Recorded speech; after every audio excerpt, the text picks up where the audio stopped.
s'arrache. Il est passé. Super, l'artiste. Super, encore un but sensationnel.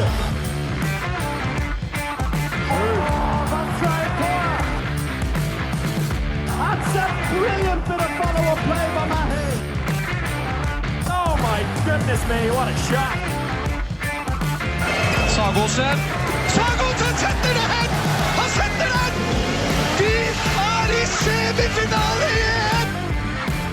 There's still a week left of the EHF Euro 2026, but somehow it feels like we've already had about 3 tournaments of drama, excitement, tight games, referee decisions, controversies, and amazing performances. It's been a heck of a Euro. Feeling a little bit tired from it already, and a few teams, I think, like Portugal, may be feeling a bit tired themselves. But it's Alex Kulesh here, joined by Chris O'Reilly. How are you doing, Chris? You're not alone. The tiredness has spread across the teams, across the people working at it, but still, there's always little bits and pieces that keep us excited, you know. The 3 game days always seem a little bit tedious until you have 3 absolute crackers like we had in the opening round, both in Herning and in Malmö.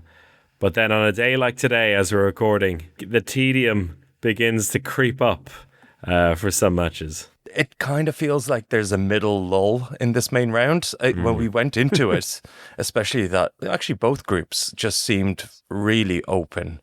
It was really exciting. That first game day in main round group 1 was one of the best days of handball I've watched in a long while. Like all 3 games with less than 2 goal margin of victories coming down to the end. Amazing performances all around.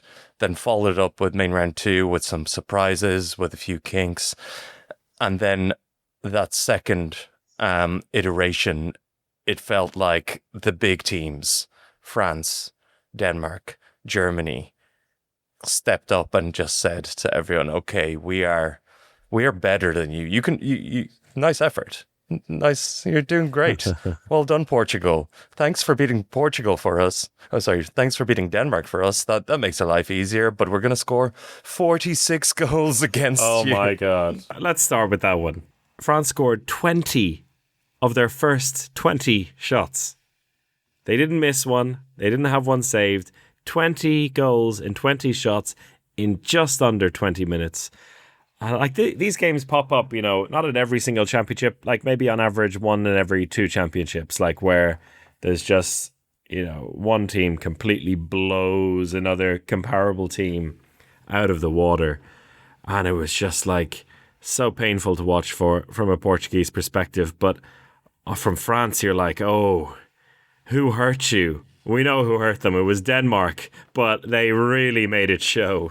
And DKM, the DKM, after having a stinker against Denmark, coming out and just bringing his Liga Asabal form, a little bit of Barcelona DKM. I'm just going to roll through Granollers here in front of us, destroy the teams, and you can't stop me. That's what it felt like. It felt like Barcelona playing a game in the Spanish league, except it was France against Portugal at the European Championship, 2 teams competing at the highest level. 2 teams who played in the bronze medal final in the World Championship last year. Exactly. For Portugal, that goalkeeper dilemma showed itself. It absolutely did. You can't rely on Tonisher to be your star man in every single game. A Liga Asabal goalkeeper. A Liga Asabal goalkeeper, you know.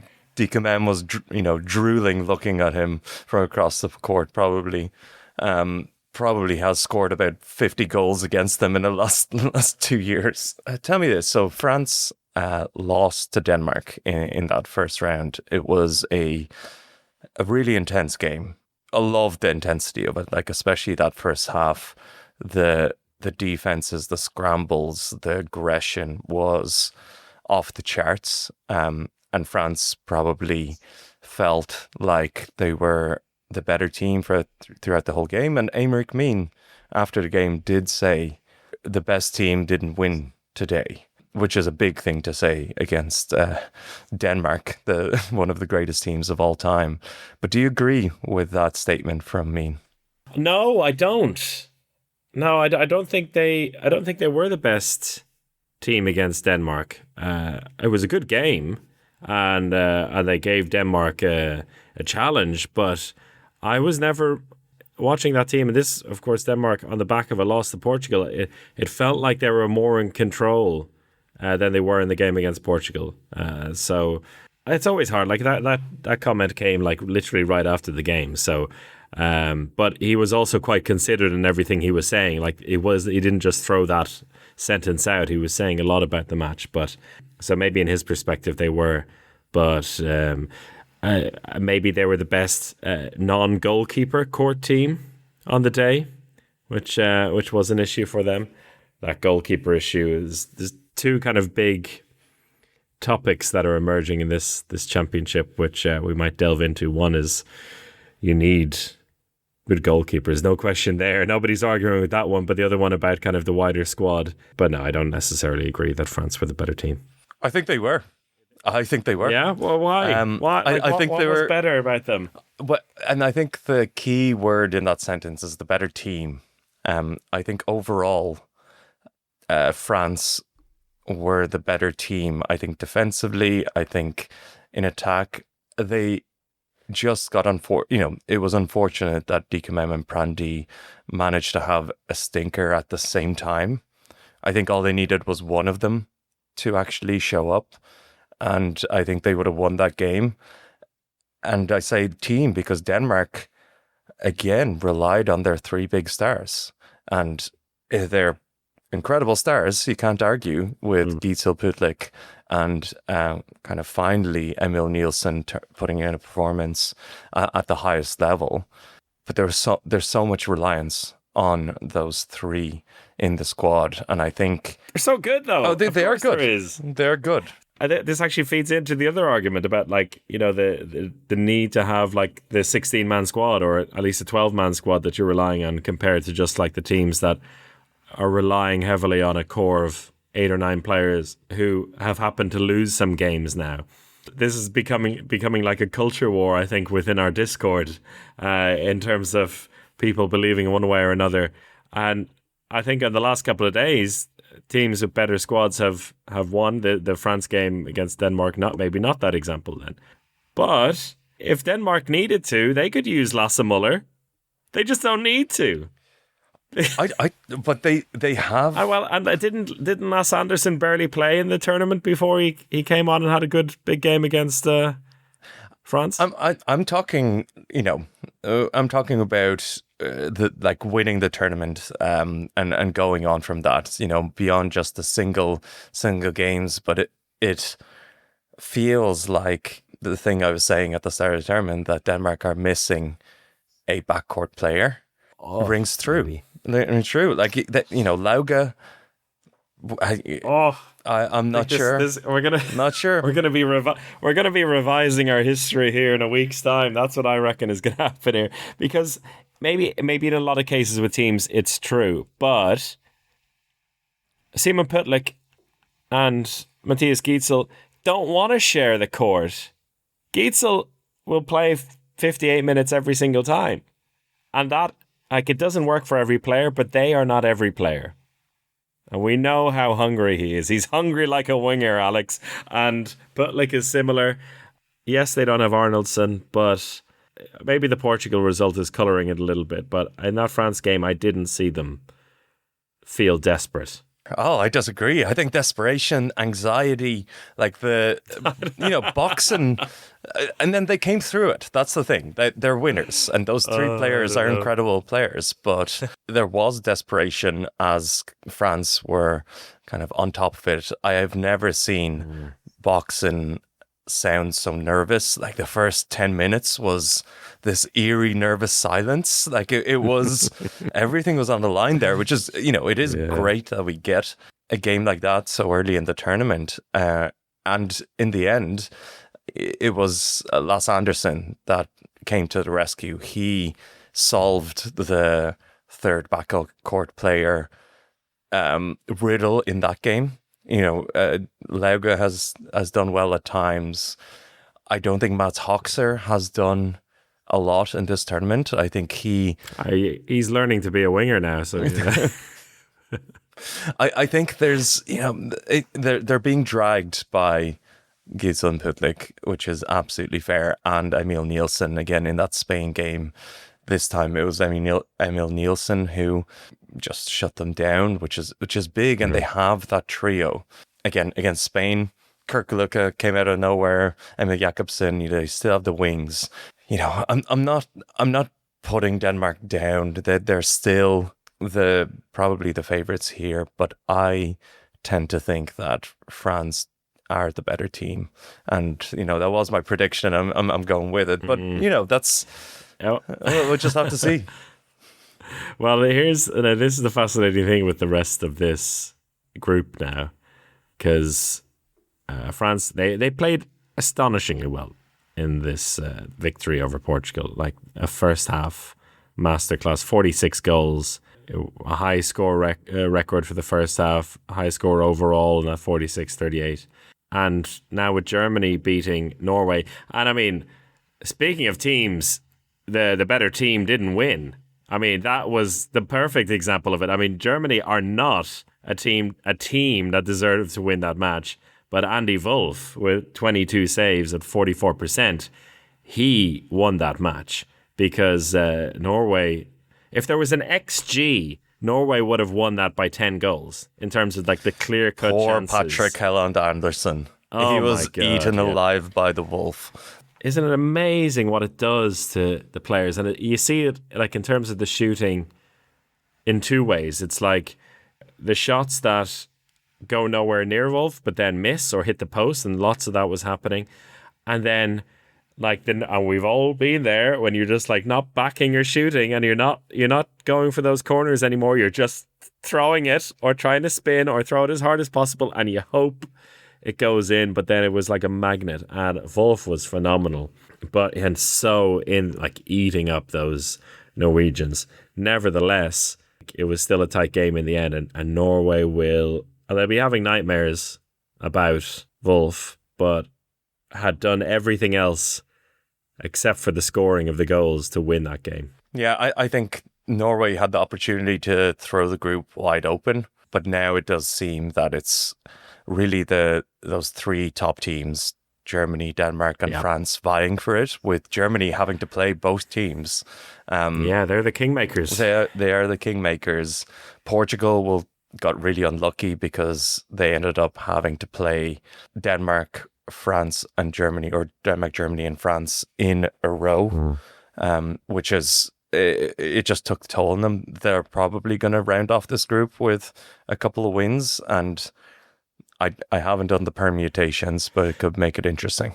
There is now that they've lost so heavily to France, like if there was, for example, like a big mashup of three teams on 6 points, which could happen, then Portugal will be out of the running there because of the head-to-head goal difference. But because they beat Denmark, if they, for example, only them and Denmark were locked on 6 points, and Germany beat both France and Denmark, and there suddenly we have there's an opportunity for them to go ahead there.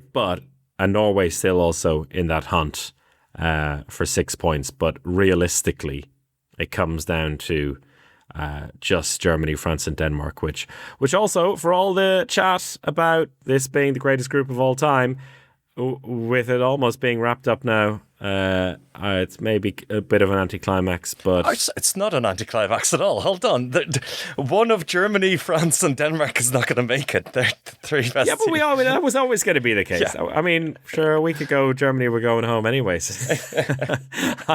I'm just happy for my prediction's sake they're still alive here. What this group needs to redeem itself is one of those top three teams to lose to one of the bottom three teams again.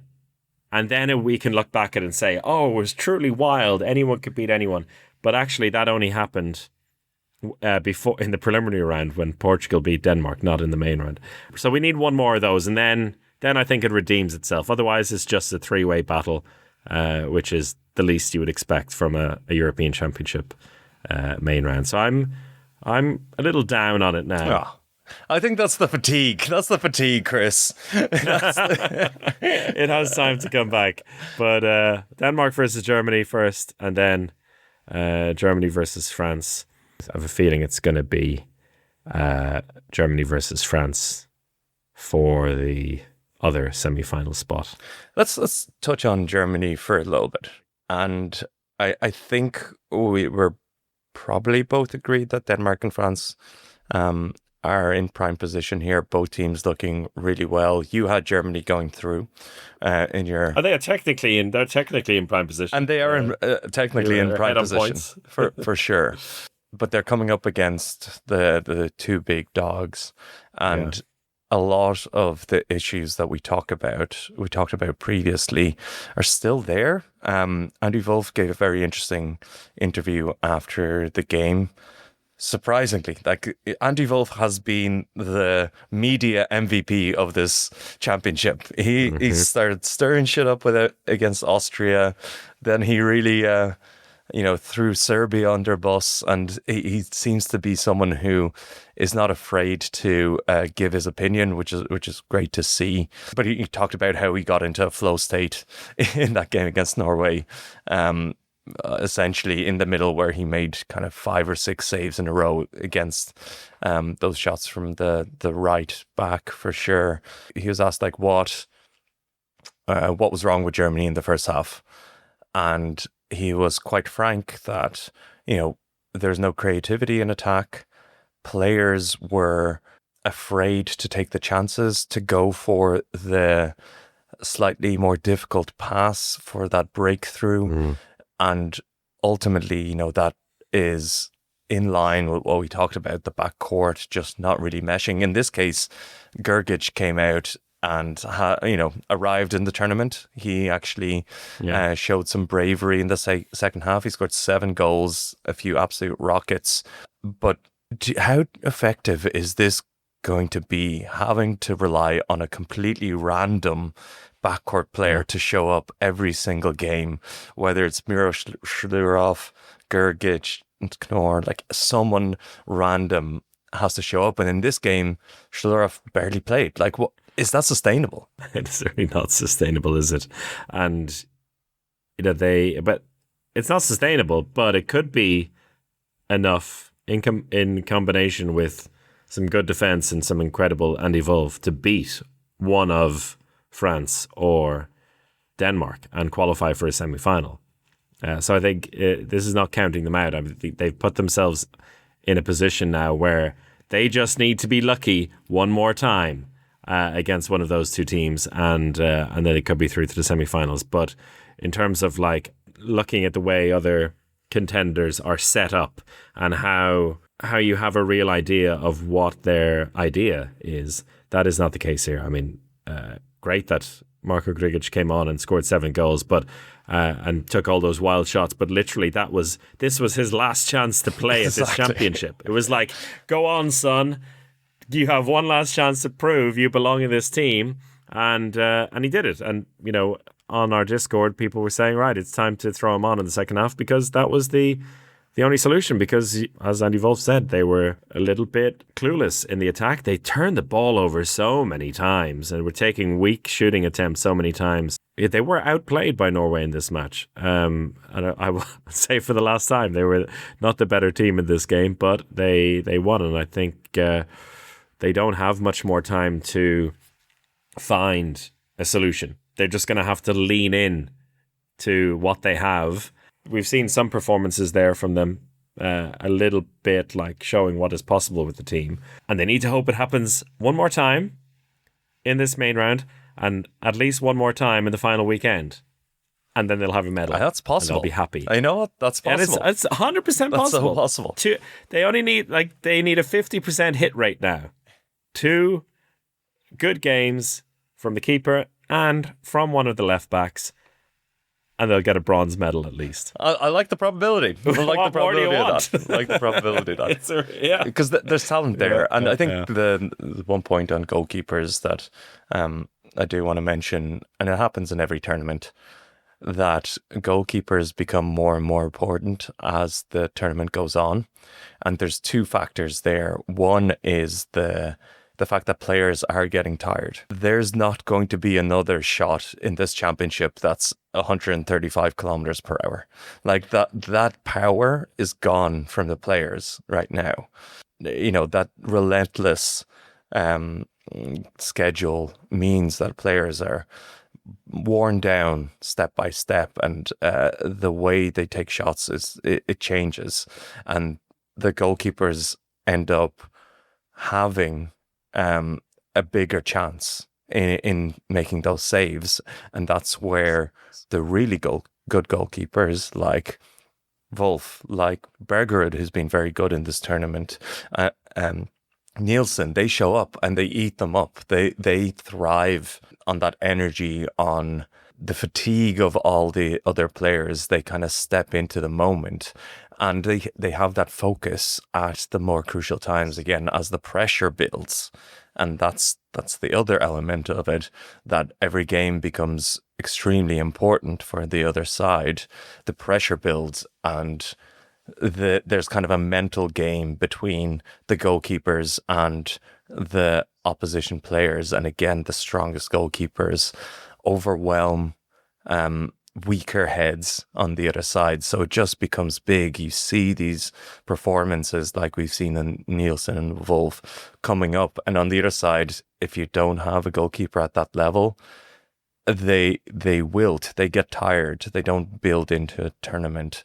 And it just becomes so important. So I think the two teams that are set up most for this are Denmark and Germany, with Wolf and Nielsen, and their second goalkeepers in Muller and Spaeth are also very, like, I think the goalkeeper pairings actually will become just as big, because the ability to bring someone else on and rescue as well. And on the other side, as you were saying, on the other side of the draw, you know, you have Palika, who's been really relishes that energy. That's it energizes him. It makes him better. That the tense nature of the latter stages of the tournament. Some goalkeepers can thrive in that. Some goalkeepers wilt, and we've seen that with these experienced top goalkeepers. And someone like Sergei Hernandez has been such a disappointment in this tournament. He hasn't stepped up. That's a big one. Today is another chance to do it against France in a couple of days, and we could see another twist in this French tale in the days to come. But my big takeaway from today is that France have stepped up a whole other level, and if it was that team that played against Denmark at that, like, in terms of execution in all departments, then they would have won. But now they've got to earn their right to do it again next week. That's the fun stuff. Before we move on, a couple of things I wanted to mention, since we, you know, it feels like a lifetime has passed since our last podcast, like 3 days ago. But just some mentions of wild things that have happened. 2 days ago. 2 days. 2 days. It's wild. But wanting to win, Marcus Fies showed that today against Germany. That was a crazy performance. 9 goals for the 18-year-old, and proving that he is just fearless. Really remarkable, which is an incredible juxtaposition against the end of the Spain-Norway game, where 2 Spanish attackers, Tarafeta and Barrafet on the wing, gave up the easiest of shots that they've scored, opportunities they've scored many times, because they weren't brave enough, passed it across, and fluffed an opportunity with that in-flight chance where Pedersen, saved Norway. Yeah, I know Pedersen had a fantastic game, but the irony of ironies, we coined this phrase, pulling in Norway, over recent years, usually due to Norway playing against Spain, and it was Spain who may have just broken a generational curse there by doing that, and Norway may actually have a future in men's handball now because of it. No, fully agree. So before we talk more about main round Group 2 over in Malmo, we'll hear from a couple of people involved and hear from the Swiss team, a team that a lot of people around the handball world have been very excited about in the build-up to and during this championship. They have been through the ringer in this tournament so far. It looked like they were knocked out this time last week, having blown a 9-goal lead over Slovenia just to wrestle it back with a win over Montenegro, and they kept up that wild ride in a draw against Hungary in the opening game of the main round. So the morning after, the night before, I had a chance to speak to a legendary playmaker and head coach of the Swiss team, Andy Schmid, and then their star left winger and a real superstar in the making, Noam Leopold. So let's hear from both of them before we talk about this group. After yesterday's rollercoaster, this tournament for you and the team, how are you sleeping these days? There's not much sleep, I have to say it honestly, but we wanted that we are playing on the highest stage and playing on the highest level, and we get our first point on the main round stage for Swiss handball, and this makes me really proud, I have to say it honestly. I know from my own playing career that there are some up and downs. This is the way it is. This is our sport. We don't play against the best teams in the world, the best teams in Europe. Hungary, they have experienced players. They play all the time in Champions League level, on Champions League level. Jamie Rodriguez, I admire him as a person, as a coach, and that's why sometimes it's also important to look in the mirror and say, hey, I did a great job. This is what I tell my players. Don't focus always on the bad moments. You have to learn from it. But for me, it's important to take the positive things out of games. And when you are able to lose 7 goals lead, then you were able to get the 7 goals lead by yourself, and you were not starting with 0-7. Yeah. We just played for that we were leading with 7 goals, and that is what sometimes it's getting forgotten. You talked a lot about pride yesterday, I heard as well. You said it there. And I guess, is that a little bit part of you also knowing where you've come in your career and battling to get this Swiss team to this level in the first place? Now that you're there, maybe people are expecting it's normal to be getting results already. But I guess you have to think about the recent history as well and how well you've done. Exactly. This is I had so many difficult and bad moments in my career in difficult situations, losing big games, losing big titles, stuff like that. And tell my players that's the way it is. If you want to go to the top, or if you want to get closer to the top, then you have to be ready for take some hard defeats, some taking hard moments in your career. There is no shortcut to the top. We are making progress, and if somebody told me before the tournament that we are standing here, we get a lot of respect from the handball Europe teams and stuff like that. And we are here and just lost 1 game in these 4 games.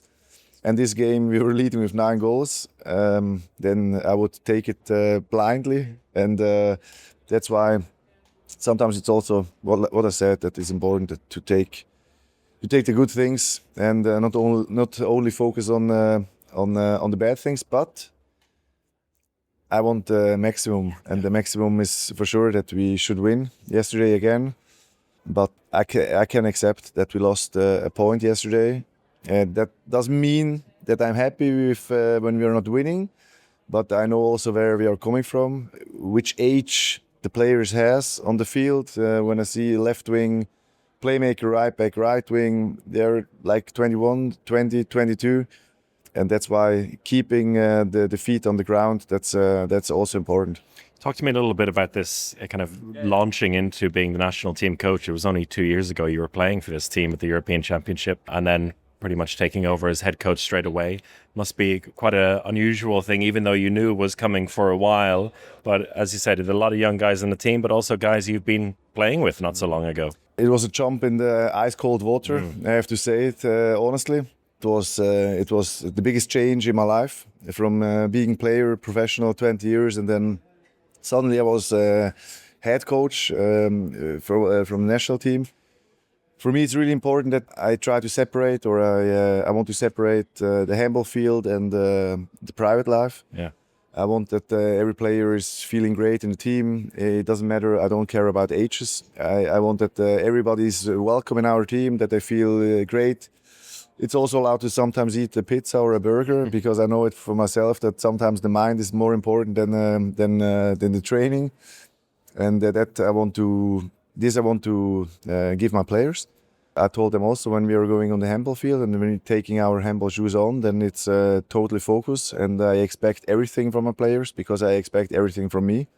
And if I want to be this role model in this kind of culture we have, yes, I think I'm also in a good way, but I'm still far away from that, what I want to be as a coach. You're getting a lot of praise from the handball world, and fellow coaches, the fans. Everyone is excited to see Switzerland at this stage, and it seems in some of the style of play you're having that imprint as well. For example, seeing the way that Felix is connecting with the line players, which screams, old Andy Schmid. Is that something you feel like you're able to already impart on this team, because you don't have so much time together as well as a national team? It comes more and more that I see that the players understanding which kind of handball I want to play, and this tournament is not only important for the progress of the players or as me as a coach. It's important that we are over such a period together, and we can develop or making progress in the small things of our playing style. And I see that they are understanding. And as long as we are playing in our system, then it's working. But I'm also not a dreamer. I know that there are some periods in the game you lose your head, or a player is maybe on the limit with his body. Yeah. This is normal. I don't want to hold you too much longer. You're a popular man here. Thanks. But thanks a lot. Take care. After what is seeming like a real roller coaster of a championship for you and the guys so far, how are you feeling now after hopefully a bit of a night's sleep after that game? Yeah, you said it right. It was a lot of emotions, big roller coaster since the very first game of the championship. But we are happy to be here in the main round, to already have played the first game in the main round, and that was our main goal. So I would say that's pretty nice to be here, to be part of those 12 teams that are still playing handball at this point of the championship. And now we're going to look forward to the next game, and be ready for it, and try to enjoy it the fullest, and just do our game as best we can. Generally feeling I would say right now quite I couldn't say how I feel right now in the moment. So now after the game, I know you were right into that TV interview, and there was the frustration clear to see, which is really understandable. Now that you've had a bit of time to think about it, and I don't know how much talking there is within the team after a game like that, but with such little time to look ahead to the next game, is it something where you just have to try and put it behind you as a group? Yeah, of course. We talk about it in the team. We try to figure out what went wrong, but also what we did really good, so we can take that for the next game. And like you said, it's always the next game, and always the next game, and always the next game. So we try to learn our things from the game from yesterday, and try to be as ready as possible for tomorrow. So my mindset is now the game against Hungary is over, and now it's the next challenge, and looking forward to it, to compete again. Yeah, it's a Croatia team that you, as a group, played only a couple of months ago, and a couple of test games, which very different scenario when you play in the test games. But at least when it comes to, understanding who you're coming up against, that is there. But are you finding that, playing at this European Championship now, the intensity is maybe a little bit different, or what's required is maybe a little bit different when every game is so narrow and there's so little room for error? Yeah, of course, it's never gonna be the same as in a test game. The stakes are higher, more pressure. Also, like the investment of each player is different, probably. And like you said, the margin for error on this stage is pretty small. But that's what we love to do. That's why we play handball on this level. At least that's why I play. So I love the competition. I want to compete against the best, and Croatia are part of of the best. So I'm excited. I'm going to be ready for the game and looking forward to it.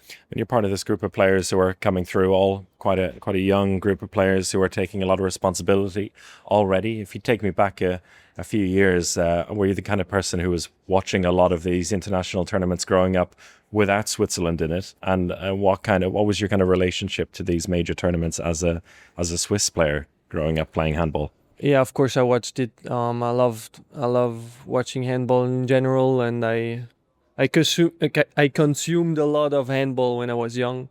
So of course, whenever there was a big tournament, I was watching it on TV.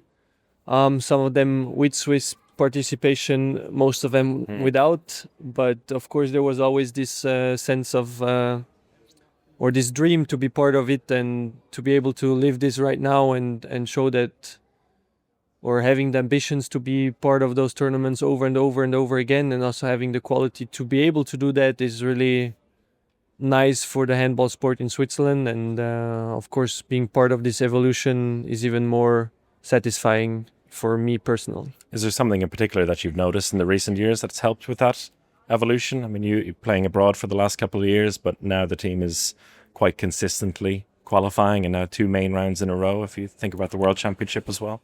Yeah, I think it's about, like you said, it's about the step going abroad, playing on the highest level. For me now in France and in the Champions League, it just changes the stakes, the pressure. Also, the teammates play such a high level and have such high expectations. So you just try to give your best, adapt to it, and try to improve on even this level. And then, of course, there's more and more Swiss players who also take responsibility in bigger teams, bigger challenges, and that's what's going to make us grow. Not just be part of a team abroad, but also having more responsibility and being important players in those teams. That's for sure one of the part that helped us to get to this level where we are right now. And the other thing is for sure like the belief in ourselves, in the belief that we are capable of beating a lot of teams and are capable of playing good handball, and just wanting to compete on this level and really believe in bigger things and not just being part of it, but compete in it. I think from the outside, at least when it comes to fans and experts, there has been a lot of positive talk about this team, a lot of love for the style of play, and a lot of kind of hype before the tournament about what you could do. Is that something which kind of you're also consuming in the inside, and seeing how people are talking about Switzerland has gone not just from it's nice to have them here, but actually really enjoying the style that you're bringing to this tournament? I mean, of course, that's nice that other people acknowledge our journey and our quality we have, but in the end we play for ourselves and for the teams, and not for outside experts or media. And we try to write our own history or our own story, and of course we want to show what we're capable of. And if the media catches up on it, it's even better, or it's even nicer for us as well. But in the end, it's about what we want to prove or want to show the world, what we can do and what we're capable of. And like I said, write our own history and journey together as a team. And I think that's the most important thing for us. As you said, with playing in the club as well, Nantes, which is an amazing club to be at. I can imagine every time I've been there commentating, it's just a wonder. Lovely people. That's true. And your role has also grown a lot. So you've been involved in some big moments in the French League and in the Champions League this year. Do you find that on a personal level, now that you're kind of stepping up for the club team as well, you're having this major role for the national team, that you're finding it as a player, maybe not easier, but like that you're kind of at the level that you were aiming towards?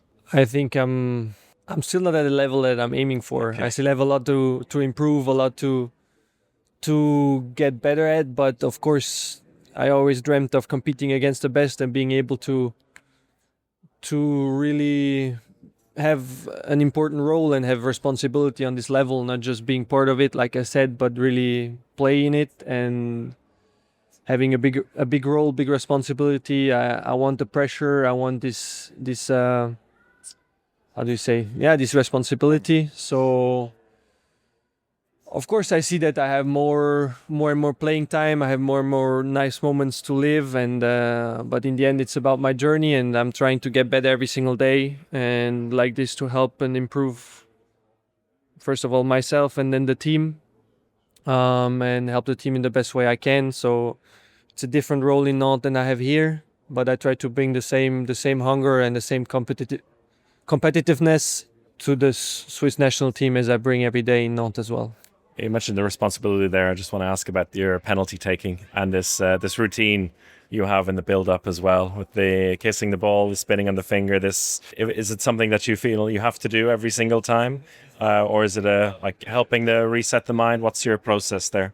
Yeah, it's. I started to sniff the ball, like sniff the glue on it, and I kind of sets me back into the moment, trying to calm the mind, because in the end the mind is 80% of our game, or at least of my game. Being mentally sharp, being mentally calm in those moments. So, and spinning the ball is just a playfulness I bring into this game and try to bring to the game, because I fell in love with it when I was a really young boy, and I love playing and competing, and it's important to not forget that. So it's all part of a little thing to just stay in the moment of the game, but it can change in the next few games or whenever I feel like it needs to change. But sometimes a little routine can help to develop a more calm and stable mindset. That's lovely. Finally then, just looking ahead to the rest of the group, there's 3 more games, a lot on the horizon. Are you the kind of guy who looks at the table, looks at what's possible now in the games to come, given that it was almost a surprise to get in there into the main round in the first place after what happened in the second game? And connected to that, what do you think kind of a successful tournament would be for Switzerland at this stage? I think I take it game by game. That's always how I try to live my life, also in the club setting. I think to project yourself too much forward or backward, or seeing, okay, we play this team in 3 days and this team in 5 days, or like here, we play this. It's like a game by game. So right now, the only thing I'm thinking about is Croatia, and how I can help my team compete against this team tomorrow. And in the end, we wanted to reach the main round and show the world that what we're capable of. We showed character. We stepped up after a big setback. Still believed in us and what we're capable of, and managed to get to the main round when a lot of people thought it's over for us. So, to answer your questions, what a successful championship would look like for Switzerland, I don't really think it's about where we land from a result standpoint, and more about how we feel in a team, of what we showed and what we put on the field. And if we can be happy and satisfied with what we did, I think that would be a successful championship for us. But of course, we're going to try to win every single game and get as much points as possible in the main round and finish as high as possible.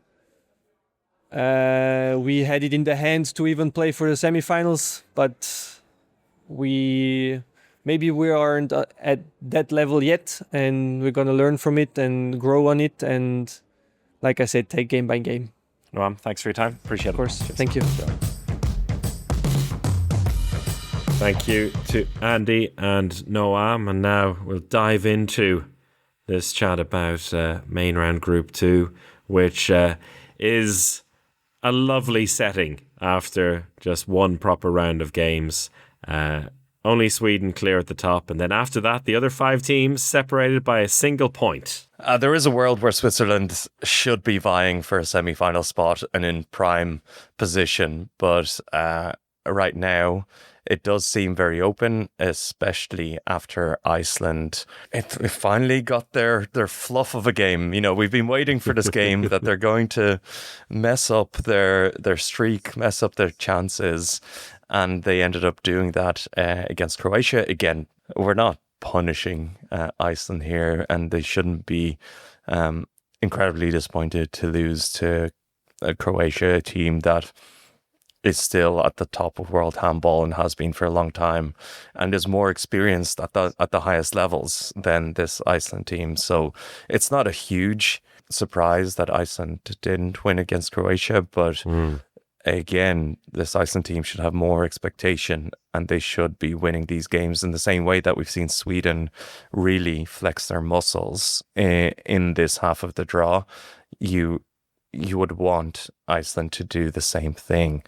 But a Croatia team that was led by Cerna and Marash, two players that haven't played too much this year for their clubs, or haven't, shown at the highest level. But when they put on that checkered jersey, it's a whole different. Out of that game, is there anything to take away into the rest of the round and in the rest of the tournament about those two teams' chances of getting a medal or challenging at the very top? Those two teams are now in a position where they have to get some wins on the board still, right? And Iceland, as you said, they should have been flexing at this point, but now they go into the game on Sunday evening against Sweden feeling like they need to get a win to regain control. And the way this group is going, it could end up being that if they win their last two games, they'll still manage to get through.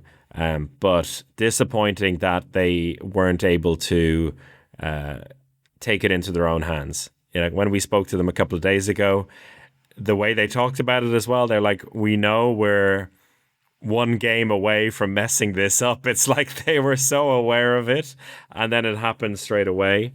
So that's something they have to contend with, and maybe good that they still have 3 more games to try and make up for it now. There's definitely a chance they can get a result against Sweden, Sweden, the only unbeaten team in the championship left, which is quite remarkable. But for the Croatian side, again, they're almost the opposite in that sense. Like they like coming back from having their backs against the wall. They did it on the road to the World Championship final last year. You remember they lost in the preliminary round to Egypt. Then they got that win over Iceland to kickstart it all for them. So they're trying to repeat that, but it's going to be difficult for them because although Marash played well, he hadn't taken a shot in the tournament before that game. So he was a little bit like Grigic today. He was like, okay, I guess I better start doing it now. And for whatever reason, Iceland kind of they gambled on him not being able to do that for the whole game. That gamble backfired. I don't think other teams will allow them to do that in the same way. And the worry I have for Croatia is that Ivan Martinovic has an ankle injury. He hurt himself in that second half, then tried to come back on, lasted less than one attack before he realised, okay, it's not okay. And I think in this new era without Duvniak, they need him, not just because he is a fantastic player and can put in match-winning performances like he did against the Dutch, but that they need him to really run the show, because I wouldn't trust Cerna, Marash and Sindrich to win 3 more matches for them in this main round. And I think that's the problem in the end. They need a talisman, and Martinovic is the heir to that Duvniak throne. He has that extra energy. He has that extra aura, as the kids like to say these days, where he brings players together with him to the next level. Again, they didn't need him for that game, but for Iceland, I posted on our X or Twitter. Oh, I'm starting to call it X a lot more these days. I don't like it. I don't like it. It's starting to seep in. But I posted on Twitter Gisli Christiansen's stat line, because that's what I was working off, and that was 0 goals from 2 shots and 3 assists. And on the face of it, that is a unacceptable performance. And then there's lots of people in the comments being like, but he won 5, 6, 7, 8 penalties. So no one knows how many penalties he won, because it ranged from about 5 to 10 in the comments. So people had their impressions. But is that enough? Well, no, because I think he That's interesting because his assist tally on the information I had in the commentary box was a lot higher than that. So there must have been a bit of a disparity then between was it SofaScore? Yeah, Who you were using for that? SofaScore. Three assists. Yeah, they did him dirty there, and I know SofaScore are Croatian, so maybe they were getting pissed off with all of these, with all of the penalties being won. But yeah, I think a lot more were given to him and rightly so, because he did have a great assist game, and there were like, let's say 2 or 3, particularly in the second half, where if he wasn't fouled for the penalty, he would have scored. Those kind of penalties. But yeah, he did under-deliver a little bit there. One of the main things was that, also connected to the ability for Croatia to score so freely from the backcourt, was Elvar Jonsson's absence. He's out injured now for the rest of the tournament. That's a big loss for Iceland. He's played the most time for them in defence. He's a massive defensive player, as we've seen, for club and country over the last couple of years, and can also be like a great weapon overall, like a real overall player. Still, they're not without those options, but I think whatever they had in mind for that Croatia game, they had the wrong plan in mind. That pairing of Giselson and Jonsson is really strong. So breaking that up is difficult for Iceland, and quickly you kind of get down to a small squad with Iceland. It feels like it. We've counted all the players, but then you're just really relying on Christiansen, Magnusson, and Smárason over and over again, and that's what they have. They're great players, but it's very one-dimensional. Overall, it works. Is it a little bit boring if there's penalties on penalties on penalties, potentially?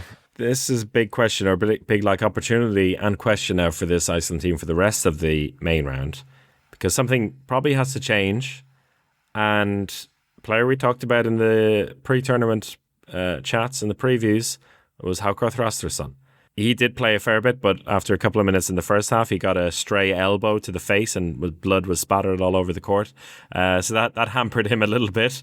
But, you can imagine he could have a massive game against Sweden in a winning performance. And maybe they work out a way to use him, because it is a little samey with Magnusson, Smárason and Christiansen all there together. It's, for some reason, while it works really well for Magdeburg all the time, it just doesn't work the same for Iceland. Not for a whole tournament anyway. So I think they need Þrastarson there. They're a slightly larger man to start delivering. They also have Leo Gunnarsson back from injury. He was given one shot from a end of passive play situation. Maybe he'll be thrown in as well. So Iceland do have options, but yeah, they need to trust those options to deliver. Yeah, I think it's that they need to be less conservative, and that's the conservative style is having those 3 players that they rely on so much, doing the same thing over and over again. They're really good at it. It's safe. It works, but it doesn't work all the time, and teams will adapt. So actually having some bravery from Snorri Gudjonsson to throw in some other players to change things up is going to allow them to take it to the next level.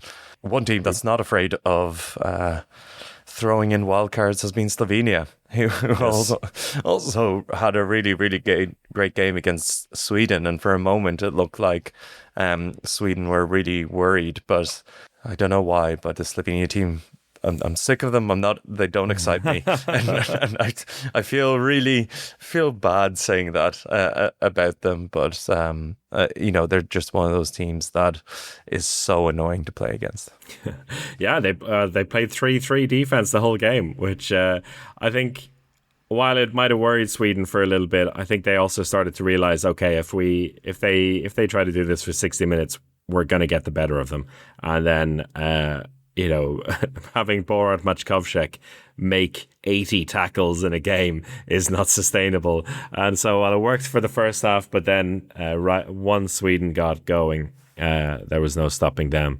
And Sweden just continued to be this relentless goal-scoring force. And just like the vibes are so strong there, I'm waiting to see them get a proper setback. And maybe Iceland is that time, and we'll be reflecting on it in a couple of days. But at the moment, I think the Swedes are looking, rightly so, clear favourites at the top of this group. And then it is likely to be an absolute scrap for that second place, where 5 or 6 points might be enough to take you through to a semi-final next week. And with that, it means that anyone in that group still has a chance.